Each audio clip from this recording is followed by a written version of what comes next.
Bonjour et bienvenue à tous, je suis Vidotback, on se retrouve aujourd'hui pour l'épisode 1 de Smart News, l'émission qui vous présente l'actu smartphone chaque semaine. Pour bien commencer, parlons du nouveau-né de chez Google, j'ai nommé le Nexus 6P. Tout juste sorti, le nouveau Google Phone fait déjà parler de lui, et malheureusement ce n'est pas en bien. En effet, après les rumeurs selon lesquelles le Nexus 6P se plierait, des possesseurs de celui-ci ont posté des images sur Reddit montrant la vitre arrière complètement brisée, comme vous pouvez le voir actuellement à l'écran. Le plus impressionnant de tout cela, c'est que les utilisateurs n'ont absolument pas fait tomber leur téléphone, il s'agit simplement du verre qui s'est brisé lui-même. Un autre utilisateur a d'ailleurs posté une vidéo de son écran qui se serait brisé après avoir pris l'avion. En fait, il s'agirait tout simplement de sa conception en métal. Le métal qu'on sait être un matériau très réactif qui peut se contracter ou se rétracter en fonction de la température, de la pression ou bien même de l'humidité. Et dans ce cas-là, ce serait simplement le châssis en métal qui ferait pression sur l'écran qui se briserait. On continue et on reste chez Google, mais cette fois c'est le 5X qui est pris pour cible. En effet, le site 9to5 Google aurait découvert que le capteur photo de celui-ci aurait été monté à l'envers. Un responsable des composants photographiques pour Android s'est alors exprimé en expliquant que c'est une contrainte qu'ils ont rencontrée lors de l'assemblage. En effet, ils ont dû monter le capteur à l'envers tout simplement parce qu'ils ne pouvaient pas faire autrement, la nappe des câbles du capteur ne passait pas s'ils ne le montaient pas de cette manière. Alors me direz-vous, en quoi est-ce un problème? Eh bien tout simplement dans certaines applications tierces, l'image apparaît retournée et même dans certaines situations, certaines photos sont retournées. Pour remédier à cela, les développeurs peuvent régler ça manuellement en faisant en sorte que l'affichage soit retourné, donc c'est-à-dire à l'endroit pour nous.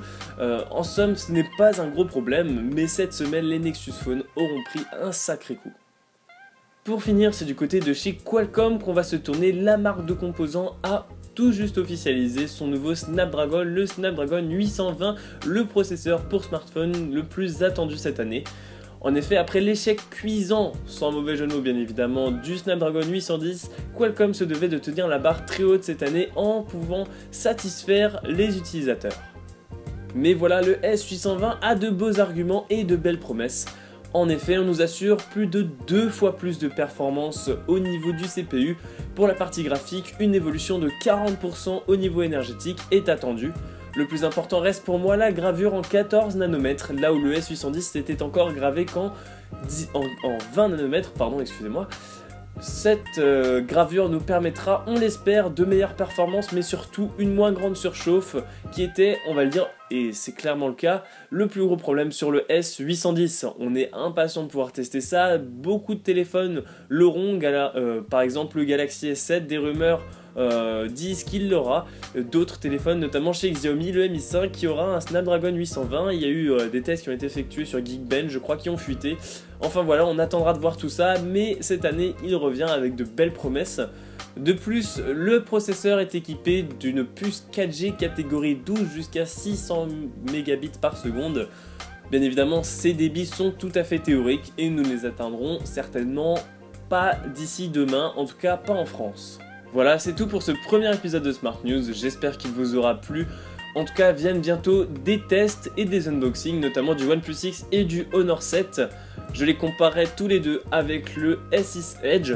Donc beaucoup de vidéos sont en préparation. Si vous avez aimé la série, ou en tout cas le début de la série, n'hésitez pas à mettre un pouce bleu. Mettez un commentaire pour me dire ce qui vous plaît. J'espère pouvoir faire des épisodes plus longs au fur et à mesure des semaines. Voilà, j'attends votre avis. Pour moi, ce fut un plaisir de vous offrir cette émission.